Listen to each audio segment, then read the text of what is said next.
ఈరోజు కథ రామచిలుక. అనగనగా ఒక ఊర్లో ఒక ఆస్తిపరురాలైన అవ్వ ఉండేది. ఆమెకు ఒక మనవరాలు కూడా ఉంది. అవ్వ మనవరాలని చాలా అదుపాజ్ఞంలో ఉంచేది.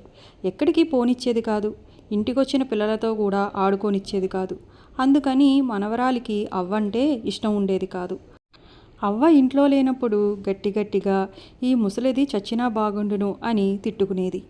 ఆ ఇంట్లో అవ్వ మనవరాలు కాకుండా ఒక రామచిలుక కూడా ఉంది. దానిని మనవరాలు ఎంతో ప్రేమగా పెంచుకుంటూ ఉంది. కొద్ది రోజులకి ఆ చిలుక కూడా మనవరాలు మాటిమాటికి అనుకునే మాటలు నేర్చుకుంది. అవ్వ స్నేహితులు ఎవరైనా ఇంటికి వచ్చి మాట్లాడుతున్నప్పుడు ఈ ముసలిది చచ్చినా బాగుండును అని అనేది. ఈ మాట మొదటిసారి విన్నప్పుడు అవ్వ నిర్ఘంతపోయింది. దానికి అటువంటి మాటలు ఎలా వచ్చాయో అవ్వకు అర్థం కాలేదు. అవ్వకు మనవరాలి మీదకు అనుమానం పోలేదు. ఎందుకంటే తన ఎదుట మనవరాలు ఎంతో అమాయకురాల్లా ఉండేది. అస్తమాను చిలుక ఈ ముసలిది చచ్చినా బాగుండును అంటూ ఉంటే దాని చేత ఆ తిట్లు మానిపించడం ఎలాగో అవ్వకు తెలియలేదు.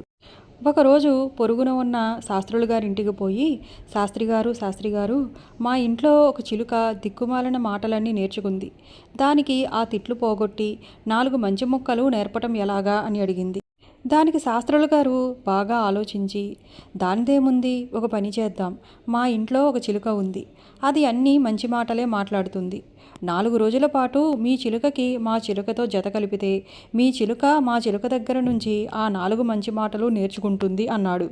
బాబ్బాబు, మీ చిలుకని ఒక 4 రోజులు అరవిద్దురు అంది అవ్వ. దానికేం భాగ్యం అన్నాడు శాస్త్రులు గారు.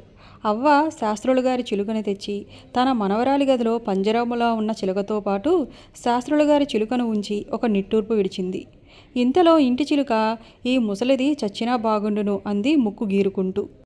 వెంటనే శాస్త్రుల గారి చిలుక ఇంటి పైకప్పుకేసి చూస్తూ తదాస్తు నీ అభిష్టం సిద్ధించుగాక అంది. ఇది వినేసరికి అవ్వకి ఒళ్ళు మండిపోయింది. పంజరం తెరిచి పోయి చావండి అని తిట్టి 2 చిలుకలను వదిలిపెట్టేసింది.